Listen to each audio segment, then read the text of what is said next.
We're here at 2022 Copa Virginia, Brown Belt Masters Division. We have Christopher in the green belt, and Seth on top now. Chris pulled guard, and Seth did a nice job basing himself out, but Chris clearly... Beautiful elevation from the butterfly hook and swapping positions, gaining 2 points. Real early sweep there for Chris. Oh, heavy pressure with the head coming in for the pass. Showed up ready to work today. Doesn't get the pass points, but comes around and immediately takes the back. Both hooks in, 4 points. Chris up 6-0 in less than a minute here. Really nice work from him. Seth not enthused with his own actions, rolling his eyes at the scoreboard right now. Placing nice back pressure into Chris, though, really trying to stabilize the position for a minute. Chris takes that pressure, turns it over, sets into mountain, locks in those grapevines really tight.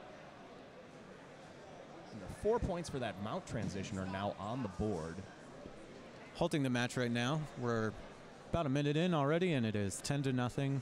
Chris. Really smooth work here from Chris on top. Laying heavy in, placing that shoulder pressure up high. Seth takes advantage of the repositioning nicely. Shucks Chris off and scoots his hips out. Chris looks to, he may be attacking a loop choke or an Ezekiel. He's got something. He had something. It's hard to see from the angle that we're at here, but Seth is able to sneak his head out and regains top position, settling his hips into Chris. Chris doing a nice job keeping his heels into Seth's hips, though, and that's giving him some pressure outward, starting to set up those sweeps again. Moves into a knee shield. Oh, there he was attacking, I'm assuming, the loop choke as he just went for it again from the half guard a la Mergali. Chris looking to keep that posture down. Seth stands up to deal with some of the posture breaking that Chris has been doing. Sets his hips in. Now this match looks like he's a little bit more along Seth's pace. He's been able to regain some composure, but he has quite a few points to make up here. He's down 10-0. A little under 4 minutes left in the match. Let's see if he can come back.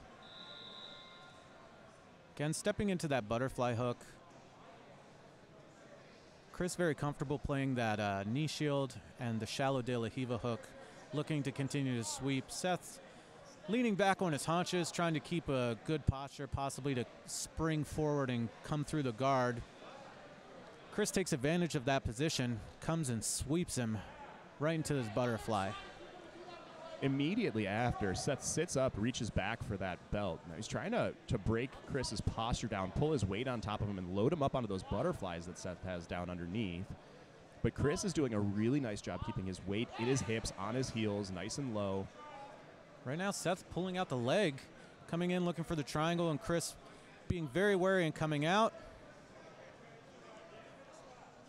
Chris defends that triangle, stops that triangle from happening, but at the same time, he gets swept over. A reversal of positions, just because there was no guard involved. It was a near pass and then going into it, so can understand why the referee did not score it as a sweep, but we do have a reversal of position, and Seth has about 2.5 minutes left to really start gaining ground. Down 12-0 right now. Looks like Chris is trying to work himself down into maybe a deep half guard here, or he's rolling over to try to move into dogfight from this half guard position. Seems Seth is actually trying to force the position and looks to be to take the back, but rides a little too high. And in that high ride, Chris is able to take advantage of it, turn his hips over, and come back up to top.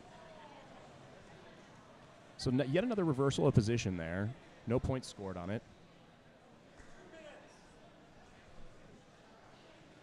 Again, back into that same passing position here where he's looking to get through, and the triangle isn't really 100% there. Attacking the Kimura, trying to get that tilt over to possibly sweep and start gaining points. Got about a minute and 45 left here, and really Seth's in a position where he's down enough points that it's going to be hard to come back from just the points, but he still has the opportunity to hit a submission here in this next minute and a half. And it looks like he's starting to make the switch where he's starting to attack. And puts into that TP position. He's looking to lock it up. He potentially could have it. He needs to cut the angle the other way, potentially underhook the right leg and lock it up to finish it Chris went to the opposite direction, almost got omoplated, and then comes back up into full guard. Stabilizes the position here, and really Chris just needs to make sure that he's keeping the momentum moving forward, but also not putting himself in any risky positions to get subbed here. We have a minute left. He's up 12 points. Chris doing a nice job getting his hips down and his shoulders in, while Seth is looking for that over-the-top Kimura from half guard here again. You know, we've seen this happen twice this match already. He can use that to sweep, but there's also a couple submission opportunities after the sweep that he might be thinking about as we're moving into these last 30 seconds of the match with Seth down 12. And there we go. He's trying to roll into it and roll up into the arm bar here. Seth's trying to get his right leg over Chris's head. Actually tying up with hooks, trying to possibly attack the back, but loses it. Slowed down significantly with only 15 seconds left. Chris seems to be running away with the match at this point. See what happens in this last 8 seconds. Going for a leg lock. Seth looking for that straight ankle lock with the 3 seconds left on the match. Chris doing a nice job holding him in. Takes the match 12-0.